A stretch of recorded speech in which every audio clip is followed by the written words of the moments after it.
Morning all, it is August 20th, Thursday. Now, I plan to record tomorrow, give some information, but I may not be able to. I'm heading up into the mountains, going to be at a cabin this weekend. Still going to be working, not slowing anything down. Just, my wife's been on like a 6-week stretch at the hospital, maybe a little bit longer because of all the COVID stuff, taking a lot of extra shifts as a charge. She wants out. She's like, I need to get out of this hot damn area. We're in Phoenix. It's record highs. We need out. So we're hauling up there today, taking calls on the road and going to get locked up in a spot with the family where we can unplug but stay plugged. That's the plan. So I don't know if I'll have recording capability. I don't know how strong the signal is going to be up there. Also, you'll notice the green aura around me, if you will. This thing's not recognizing green screen. I don't know what's going on here. Take a look at this. I do this, and now it pulls up the green screen, but it wants to lay everything on me, and that got kind of a Santa effect. And I'm not quite ready for that yet. I know I got a lot of gray in there, but I'm not ready for the Santa effect right now. So I'm going to go ahead and just leave this as is. We'll deal with the aura. What's background? Background is different today. So if you look at this, I call this my Maggieism. That's my youngest daughter, Maggie. She wrote this on the whiteboard at the office for Ellen. As you can see, Ellen right up here at the top. Man, this green screen thing is sucking. And then myself and Maggie down here climbing this mountain. Ellen's got our goals up over here, 2,000 transactions we want to get closed. That's our goal for the next one. We did have 985. We're going to blast 985. So she already, cut through that one. We're going to 2,000. Now we're on track for 1,200 this year, which is awesome. Absolutely awesome. But what does that mean? What does it take to get the 1,200 transaction? That's a lot of people we're talking to, a lot of deals we're working on. The deals there's a ton. We got like 460, I think, in the pipeline right now. And every processor's got between 80 and 110. So they're all working their guts out right now to make it happen. So something I wanted to chat about this morning is what to expect with the market today. If you look back in March, Bloomberg had put out an article in March, the 12th actually, it says mortgage demand is so high that lenders turned away some borrowers. Nobody was seeing that from my team at all, especially back in March. We were taking on everything we could. In fact, that was when the market took a major dip. That was March 12th.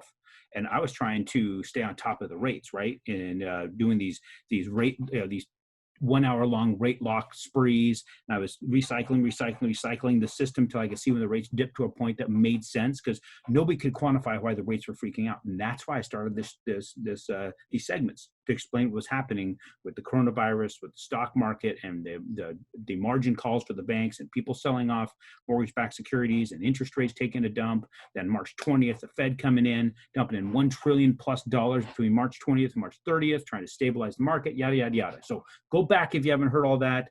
Go back to the beginning. I get into all that detail. I bring in a couple guests here to really get deep into some of the weeds on that. But back on March 12th, they were saying that with rates near historic lows, the coronavirus doing its damage to the market and things to that effect, that the demand was so high that some firms weren't even picking up the phone. Now, people are trying to call our office. People are working remotely right now. You're not going to get people on the phone at the office. They're working remote. Unfortunately, it's not being forwarded right. There's something going on with the system. It's just not going to happen. Drop us emails, drop us texts, that kind of thing, and we'll get there as fast as we can. In fact, it indicated back then they were raising rates to discourage customers, pumping the brakes on their marketing campaign, capping the amount of loan officers that could lend. They're saying, good luck getting anybody on the phone. Also, this is a quote: if you're a difficult negotiator or a grinder, they probably are not going to call you back, said Brian Kloss, Executive Vice President at Massachusetts-based Mortgage Network, Inc., whose firm received more applications in 4 days than it typically receives in a month. He says, quote again, we're sorting calls by who are my best customers, who's on top of it, engaged, and giving me all their documents up front. That was March 12th. We're getting hammered pretty heavy right now. I've been adding team members. I've got 26 team members. I'm going to be adding two more processors to the mix. That means we're going to add more assistants to the mix. I've got somebody doing our appraisals now. We're getting them trained. We don't have 100% of everybody trained. We're bringing them up, but that's one of those things that we don't want to be known for. But at the same time, I can kind of get where they're coming from. I mean, there's an expectation that's still there that things should happen in 30 days, or I want a loan, so you better be giving it to me now. And why don't I have this and this and this and this and this? Well, a lot of it is we need certain things and we're not getting it either. So it's one of these scenarios where everybody's got to work together. We've got to exercise a ton of patience, guys. There's also, when it comes to disclosures, you get the information that comes out to you, all estimates. And I know in some situations right now, we're getting what's called appraisal waivers, but we send out the disclosures and it shows an appraisal fee on there. Man, people are blowing their cork about that. It's like, somebody said I was getting an appraisal waiver. I'm not paying for this. Why is that on the fee?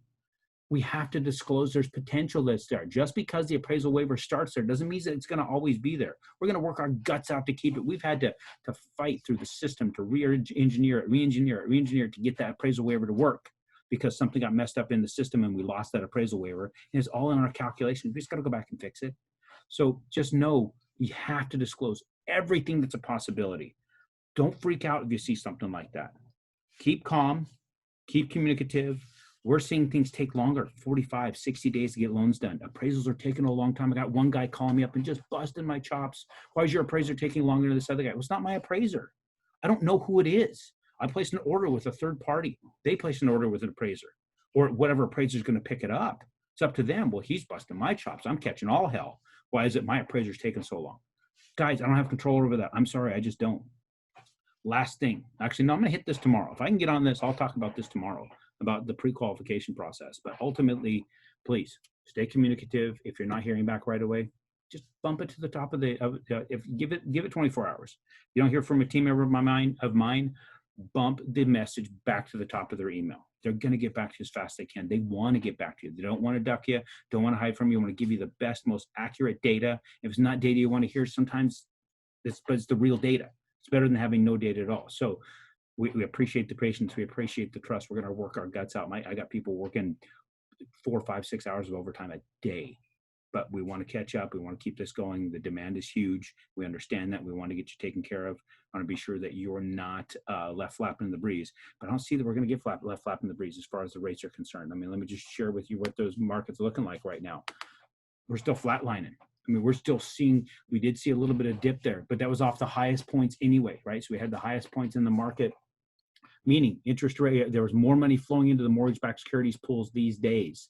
Therefore, the cost for a rate ticked down just a little bit, right? It may have been the same rate, but in this scenario here, it went from 105.78 to 105.97. So what is that? You're talking about somewhere in the range of just short of 20 basis points, 19 basis points. So the same rate that day would have cost 19 basis points less, but in reality, they go in 1/8% increments, or 12 basis point increments, or 12.5 basis point increments, if you will.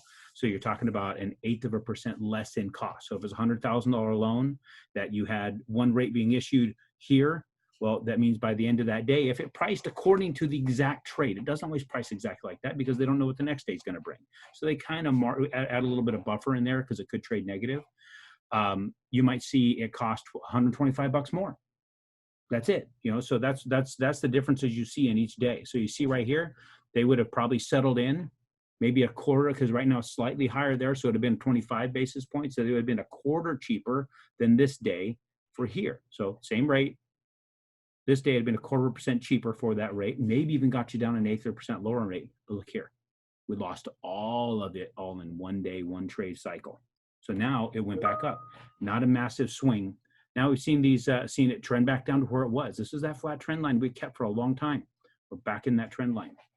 So I'm not seeing a massive risk when it comes to rates, but I also see that we should be cautious about really freaking ourselves out about where things are headed. The Fed's saying they can keep at this till 2022, but we definitely want to get them done. Be patient, work with your team, work with those who you see with emails coming across, be communicative. We're going to do our best we can to take care of you, and we appreciate the trust, appreciate you always willing to listen, always reach out to us, trusting us with your business and with your family and friends, and those who are sending off your clients to us. Believe me, we don't take that lightly. But we're also, we only have so much capability, and we're doing the best we can. Thank you.